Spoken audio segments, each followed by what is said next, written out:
What's up YouTube? I'm just another guy and welcome back to Ebbsfleet United. So here we are at the end of our second season and our first season in the Skrill Prem.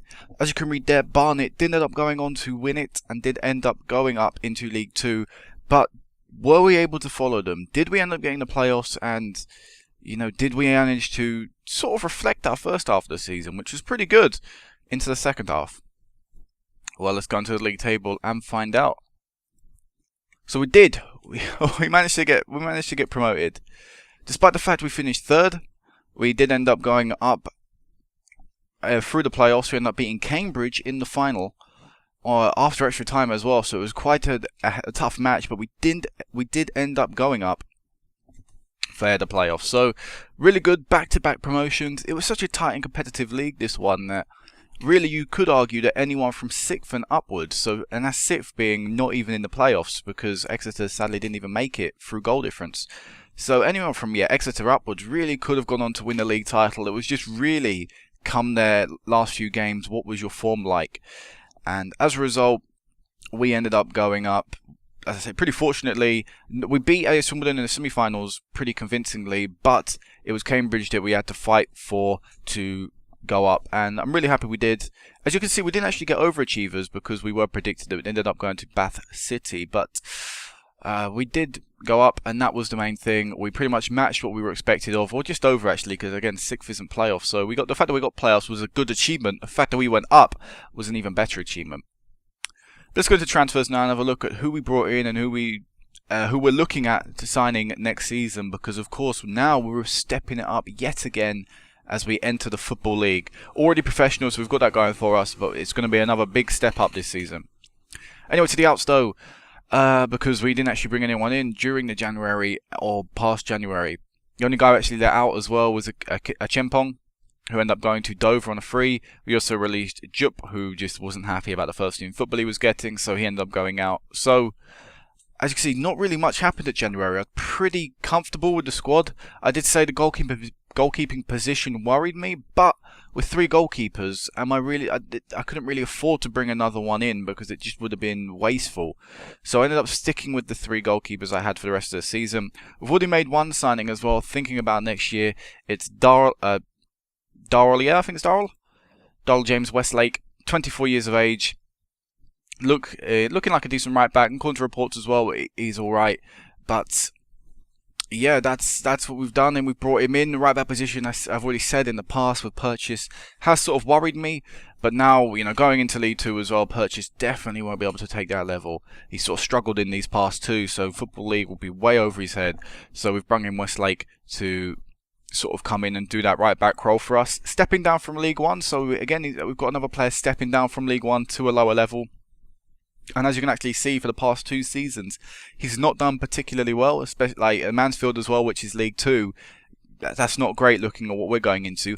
However, he's a few years older. I'm hoping his stats are better than when he was at Mansfield. Plus, hopefully, we'll use him a little better. We'll surround him by a few better players, and overall, he'll put in some good performances. But Westlake there, I'm pretty happy with. Alright, good right back. Good going forward as well. Pretty decent defending stats, so I'm happy with that right back.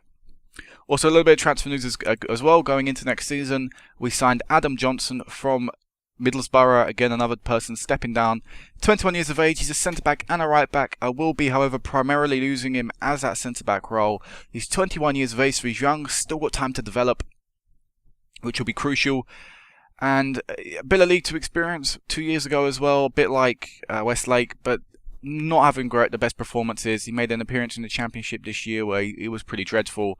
But the League 2 level is where apparently he's best suited. Got a little bit of potential in him, League 1 as well. So looking to utilise this guy, I'll see how he goes. Of course, we've got some decent defenders here, but Adam Jackson will be coming in, and unless I can find anyone better, he'll probably be starting the season as our first or second choice, or first partnership centre-backs, I should say.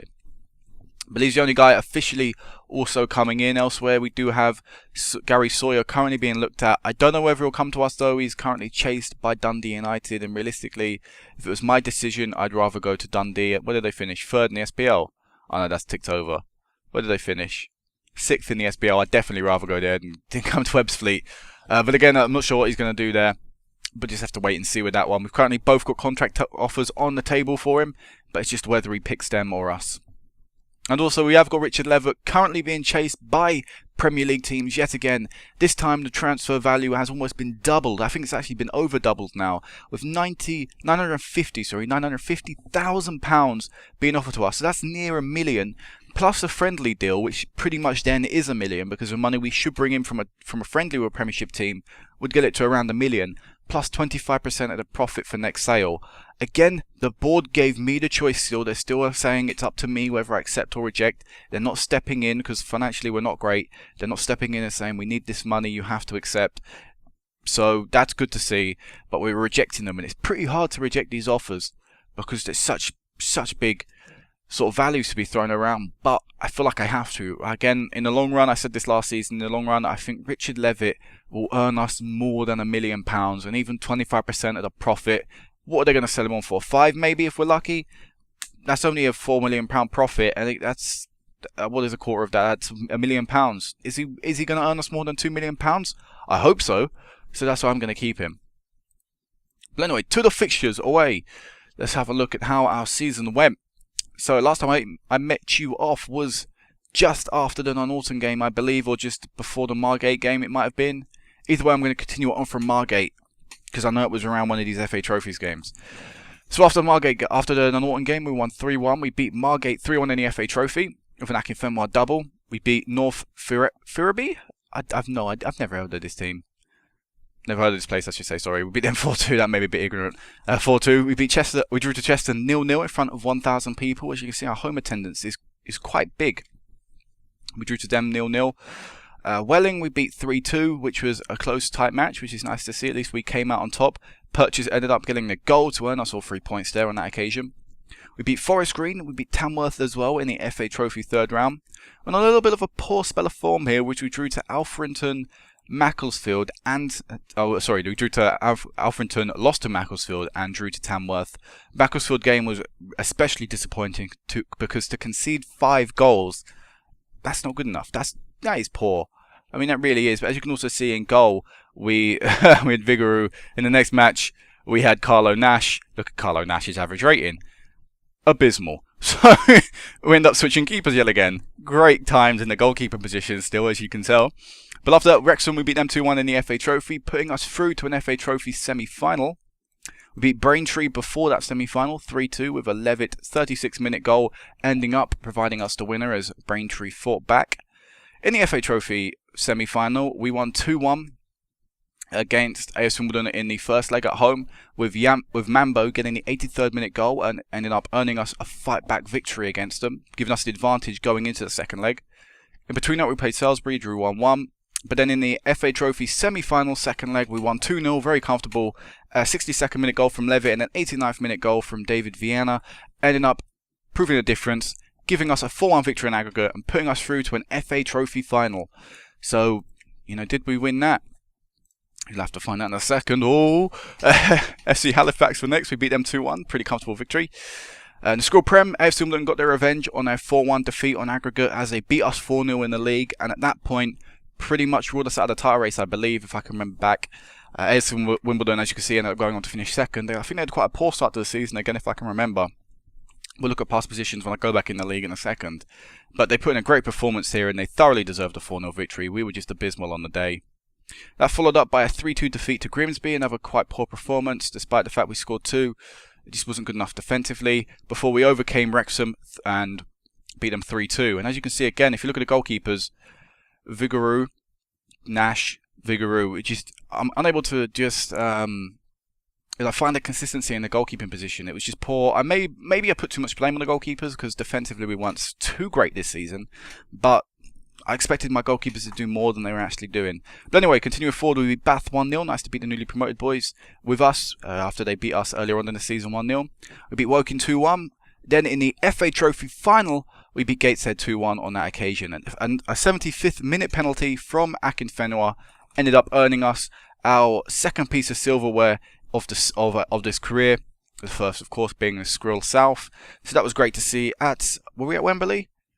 I don't actually. Yeah, we were at Wembley. It said right there. Sorry. If I go back, yeah, we were at Wembley, just a crowd of 19,000, so really quite poor attendance at Wembley. But, and I'm sure actually in real life they get more than that. But anyway, great performance in the end. Another trophy for us, so a promotion and trophy winning season, which is great to see.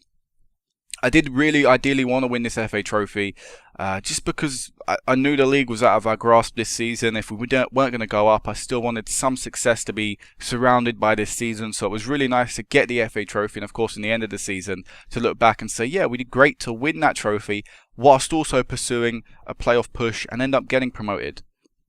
Following that though, draws to Exeter weren't great, and defeats to Barnet, who were top of the table, and Cambridge, who were also in the playoffs, really weren't too great of a run of form to be looking at the playoffs. So for the last 4 league games, I believe it was, of the season, I knew I had to turn it around because I knew form would be so crucial going into the playoffs. We beat all the shots. We started off perfectly by beating them 3-1, but then 3 draws in a row to Altrincham, Hereford and Gateshead ended up forcing us. Ended up not putting us into great form into the playoffs. Sorry, earlier I said the playoffs we played Chester. Sorry, that was the FA Trophy semi-final. Earlier I said we played Ebbsfleet in the playoffs. It was actually Chester, my bad. Sorry about that. I was getting confused with the FA Trophy. But in the playoffs, we drew to Chesterfield in the first game 2-2. Quite a tense affair, as often playoffs are, really. I find whenever I play in playoffs that the two sort of the semi-finals are always quite tight games where you find normally playing away from home is a massive disadvantage, and today it didn't really pan out like that. As you can see, they took the lead, we equalised straight away after. We took the lead, they equalised again pretty much straight away after. So it was quite a tight game. When one team gained the advantage, the other team were always there, sort of ruling it out instantly. But in the home tie for us, the home advantage, the home fans paid dividends as we won 5-2. Okay, we did get 2 goals after the man was sent off, but still we were at that time 3-0 up. So good performance. Shame we conceded them 2 goals, because really when a team are down to 10 men and you're already 3-0 up, should you be conceding 2 more goals? No. But end of the day, we got through to the Skrill Prem final. I believe the Skrill Prem final is at Wembley, because in the lower leagues I don't think they are played at Wembley. But if I can remember properly, they were played at Wembley, yeah. So we had our second Wembley appearance of the season, returning here, playing Cambridge, and as you can see, it was a great match. Kind of wish I live commed it, but it was a particularly good match. As you see, they took a lead very early on, and it left, for the next 88 minutes plus injury time for us to fight back and get the goal. And in the end, it was just 11 minutes remaining. Akinfenwa stepped up and scored the goal that we needed to give us a fighting chance. And then pretty much nothing happened in the first half of extra time. Second half of extra time, the game came to life. Cambridge took the lead. I knew that, it was now or never. We have to go for it. So I threw men forward. I told them to go overload, get forward, big balls into the box, pushing people forward, changing the formation up, and it paid off in the end with 2 goals, one from Sam Williams, one from Paul Lorraine. 2 good goals, and Sam Williams, despite the fact he's not really played a lot this season, he was a real key player to help us get promoted last year. This year, Akinfenwa forced him out of the team. As you see, he's currently transfer listed because I don't want him at the club anymore. So for him to step up on that day, on a game which meant so much to score, showed that he could still have played maybe a key part in the club if Akinfenwa hadn't have been so good. But still, to get promoted the way we did was pretty great as well. We had to fight back from normal time and then fight back in extra time. Great team spirit, and hopefully we can continue that on into the Football League. So those are the fixtures. Quite a great way to go up, and also, of course, getting the FA Trophy is another really good thing.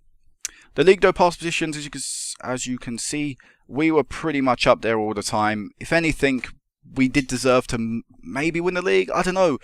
If we didn't have that sort of bad run of form, a few defeats here, if they weren't defeats, and especially these games here, they killed us, we could have maybe won the league, but it's just form sort of let us down near the end. Maybe a little bit more consistency, a few less defeats, of course, and we would have been up there. AFC Wimbledon, if I clicked on AFC Wimbledon properly, they had a great fight back. As you can see, sort of mid-season, they were mid-table, they weren't looking too great. I believe they changed their manager. Who did they swap it around with? Did they not change their manager? Yeah, they did. Sorry, as you can see, they changed their manager pretty early on in the season, and it all came together for them in the end. They won't be going up, but I'd expect them to come up next season if they don't. We beat Chester as well, who, again, were pretty consistently in there, or in and around there anyway. As you can see, they're around 6th for most of the end of the season before they finally just popped in there at the last game. and Cambridge as well. They deserved the playoffs, but in the end, we managed to just beat them over the line to get that promotion. So, good season for us. Player stats wise, Akinfenwa was great. Mambo, Levitt, I think they played all the games, didn't they? Yeah, they played every single game, including playoffs, them two. Such key players for the side. Looking forward to using them in the Football League because they are great players. Mambo especially, because with Levitt, he's got that Premier League potential. With Mambo, he's not actually got... he had League One potential last season. Now he's got Championship potential. This guy is surprising, really, because as you can see, last year, he didn't play that great. He played well, yes, but not as well as maybe others did. And this season, with like Lorraine and Frampton around him, quite old players, he's shone through. And he's been the one to sort of take notice. So that's really good to have. And he'll be someone pushing on to next season. And of course, Richard Levitt, it's been so good. His stats are improving even more. And shame I don't really have anyone here that can tutor him. Because he's just so big, so ahead of himself, ahead of his time. But another great performance, even better than last season, which is great to see. He's got apparently League 2 ability already. Still got that Premier League potential apparently. So that is really good to see. Akinfenwa came second in top goal scorers. He was great. I'm not too sure if he'll be able to step up though, because with his age and declining stats, he's only a decent League 2 player currently. But that's something that we'll obviously see over time. I'm sort of looking at a few transfers in that striking position already. But of course, if I weren't to get anyone in, I wouldn't be too hesitant to put Akinfenwa in because of how well he's done this season. And as you can see, he's on the Player of the Match awards. He came drawn second in assists as well. So not only did he score 30, but he assisted 16, creating 46 goals in 47 games. Incredible stat to have, as well as Richard Levitt and Michael West still popping up there. Such a good player. So good for us this season, all three of them. And even Goss did pretty well as well. But of course, I'll go for my club in my squad in a second. Awards-wise, we never picked up Player of the Month. But all Player of the Season, because, we're not going to pick any of them up. For some reason, the clubs just didn't seem to recognise us. Manager of the Year, I came third, which, again, I'm sort of a little bit disappointed with. Sorry about the interruption, guys. Sorry about the interruption, guys. I think I was saying something like I was disappointed not winning it. But, especially when you sort of look, Bath had a great time, great season. Maybe he did deserve it. Barnet, yes, winning the league was a great achievement, but they were sort of expected to win it. Again, we were sort of expected to be up and around there, but to get playoffs and the cup, I felt maybe I did enough to edge it. And especially when you see the voting points, 7 managers voted for him, 5 voted for him. We only got 3 votes. Just not great that we didn't win that, and it's sort of a shame that we still haven't got that to our name. We got Manager of the Month only once though, compared to the 2 that Barnet manager got. Stupid Barnet manager. Goal of the season, we didn't pick anyone up for that. We got 3rd in Goal of the Month in January. I don't really care about that award though. Top goal scorer, you already know about Akinfenwa, Young Player of the Month. We didn't even pick it up once, not even with Richard Levitt. Did we get 2nd anywhere? That's a bit poor. That's quite poor indeed. But anyway, to the squad. Tactically, I think I'm talking about my tactic first. It's still the same, really much. Nothing's changed. Still the same sort of roles. Everything's sort of the same, I'm happy with how things are going. Maybe when we enter League 2, we may find more of a challenge. So we'll have to maybe change things up. But for now, I'm happy with what's happening here with the tactic and things like that. So it's going to stay the same. Anyway, to the team. Let's talk about some of the key players and sort of what the team's going to look like next season. But yeah, anyway, to the key players first. So as you can see, Akinfenwa was great for us this year. Loads of goals, loads of assists. Player of the Match awards, he picked up a crap ton. Great year for him. Not sure if he'll be able to step it up though. Viana played great as well. 54 games plus 2 sub roles. 16 goals, 16 assists. He was great. Whether he'll be able to step it up is sort of the big question that I'm sort of thinking about right now. I don't think he'll be able to. Which may sound surprising because he's playing well. And normally I like to push my players through that are playing well. But there are youngsters with better potential around the squad. And I sort of want to see how they go. Viana will stay here, that's for sure. For at least the rest of his contract, which is another season. But he's sort of the big question. Because I like him. But is he going to be able to step it up? I don't know. Elsewhere, Levitt. It's been incredible, as you already saw. Great performances. Same with Mambo. Continuously putting in great performances. Michael West stepped it up. Continued to, bang in the goals, create the assists. Pretty equal season to last year. Not as good, but then again, it's a different level. You could sort of accept that. So great performance from him. Goss played well, surprisingly well as well. I expect him to do great, but as good, I don't know, because he performed slightly above my expectation compared to the other midfielders as well that we've had in the past. He put in some great performances. So Goss there, really looking forward to see how he goes as well and develops, because he's looking like a great player. But also, as you can see, we sort of struggled to find consistency in some positions. Not great ratings all around the board, which is a little bit of a shame. Because, you know, if you're going to get promoted, normally your team have to play really well, and not everyone did, which is, again, quite worrying. But anyway, to the team. Again, this is what I do. End of every season, I sort of evaluate what do I do, what do I want, what positions would I need to strengthen ASAP. And instantly you can see it's the centre-back role. Of course, we're getting Johnson in, so from Middlesbrough, so that will be a position that won't really worry me too much. But then I sort of, again, say the same positions as I did last year. Left back needs sort of strengthening. Chris Childs, will he be good enough to step up? As you can see by the performances he put in this year, because I gave him this full season to sort of see what he could do and allow him to develop. Didn't really perform, so probably will need to have a centre mid come in, especially when you look at maybe the squad depth as well. It's not particularly great. As you see, Viana would be considered a backup centre mid based on the squad depth in certain positions, so that's a little bit worrying. Definitely a position I need to improve upon, but really, if anything else as well, it's got to be these two positions. Goalkeeper still a massive worry. No consistency back there. Lawrence Figueroa, whatever his name is, not great, not good enough. Poor performances all season long, really. No consistency in it. Well, actually, there is some consistency in him. He's consistently below average. Not good enough. Taylor is leaving at the end of the season. Same with Nash. They didn't put in good enough performances either. Poor signings there they were. Well, actually, if you look at their wage, not bad signings, but really performances weren't great. Quite poor. So the goalkeeper positions, despite the ability rating, still a position I need to worry about. And I said this before earlier on as well. The striker position to me is something that will need to be looked at. Akinfenwa could do it at this level, yes, but he's playing against some semi-pro teams, people that don't have any pace. Will he be able to do it yet again, age 34 in the upper division, in the higher division? I'm going to have to say no. I don't think he will. So that'll be something I'll have to look at. Elsewhere, I'm pretty happy with what we've got. West has been playing great. Still good enough for the step up, I believe. Levitt, I want to develop him. Celino, despite the fact he's not played great for the past year, I should say. Again, I want to allow him to develop. I want to see how he goes. So he'll definitely start the season at that right attacking mid-role.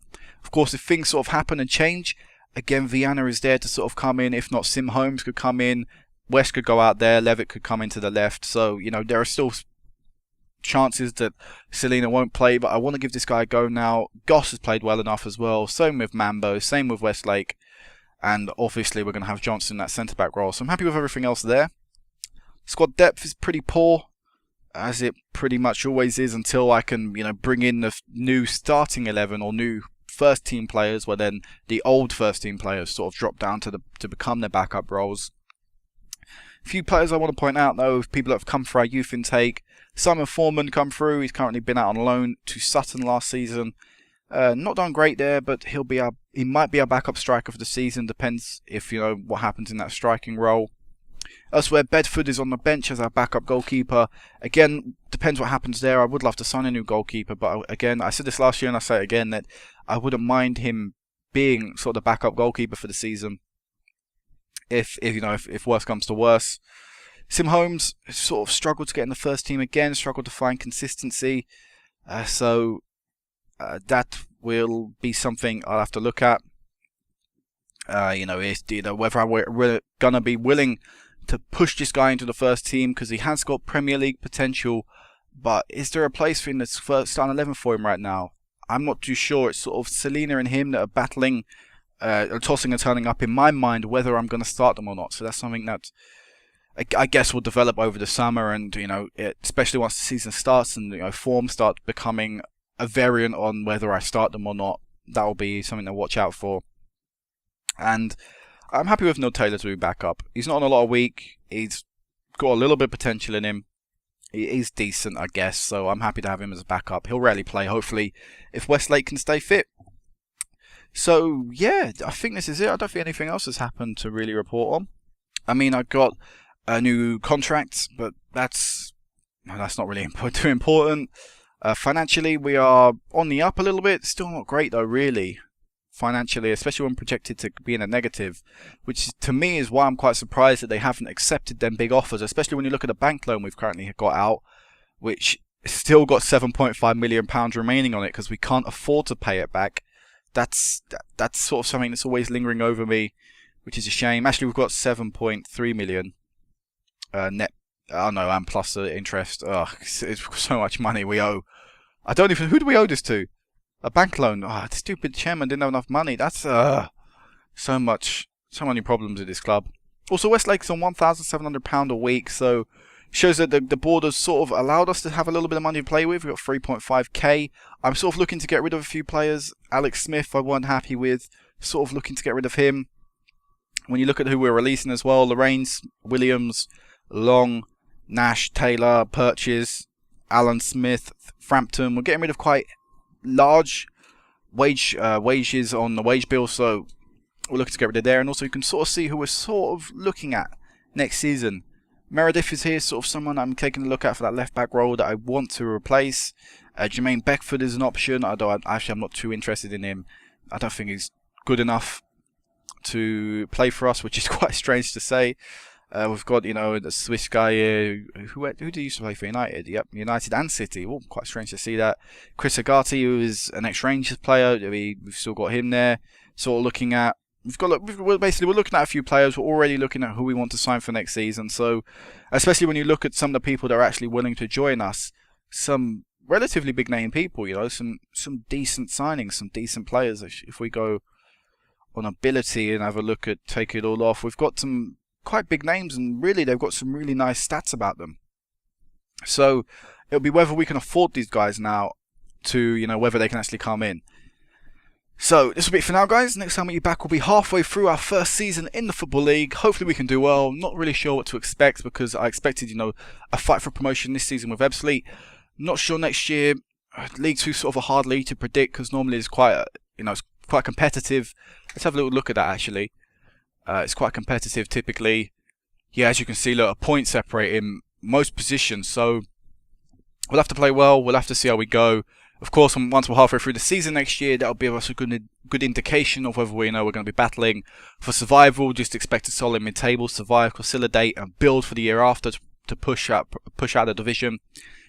Only time will tell. So until then, guys, peace out.